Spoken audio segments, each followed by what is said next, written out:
Revelation 14.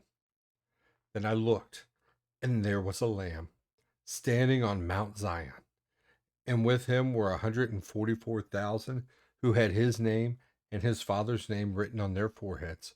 I heard a sound from heaven, like the sound of cascading waters, like the rumbling of loud thunder. And the sound I heard was like the harpists playing on their harps. They sang a new song before the throne and before the four living creatures and the elders. But no one could learn the song except the 144,000 who had been redeemed from the earth. These are the ones who have not been who had not defiled themselves with women, since they remained virgins. These are the ones who followed the Lamb wherever he goes. They were redeemed from humanity as the first fruits for God and the Lamb. No lie was found in their mouths. They are blameless. Then I saw another angel flying high overhead with the eternal gospel to announce to the inhabitants of the earth and to every nation, tribe, language, and people. He spoke with a loud voice, "Fear God and give him glory, because the hour of his judgment has come. Worship the one who made heaven and earth, the sea, and the springs of water." And another, a second angel, saying, "It has fallen. Babylon the Great has fallen. She made all the nations drink the wine of her sexual immorality, which brings wrath." And another, a third angel, followed them and spoke with a loud voice, "If anyone worships the beast and its image, and receives the mark on his forehead or on his hand, he will also drink the wine of God's wrath, which is poured full strength into the cup of his anger.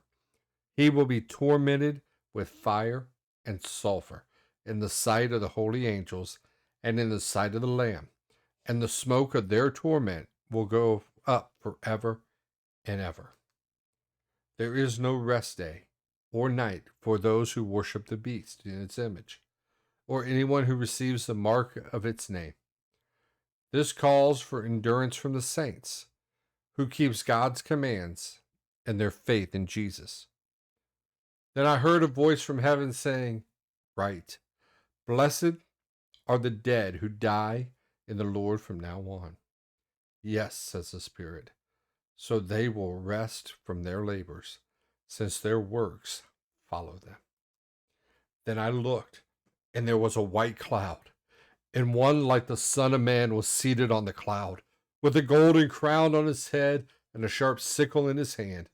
And another angel came out of the temple, crying out in a loud voice to the one who was seated on the cloud, "Use your sickle and reap, for the time to reap has come, since the harvest of the earth is ripe." So the one seated on the cloud swung his sickle over the earth, and the earth was harvested. Then another angel, who also had a sharp sickle, came out of the temple in heaven. Yet another angel, who had the authority over fire, came from the altar, and he called with a loud voice to the one who had the sharp sickle, "Use your sharp sickle, and gather the clusters of grapes from the vineyard of the earth, because the grapes have ripened." So the angel swung his sickle at the earth and gathered the grapes from the vineyard, and he threw them into the great winepress of God's wrath. Then the press was trampled outside the city, and blood flowed out of the press up to horses' bridles for 180 miles.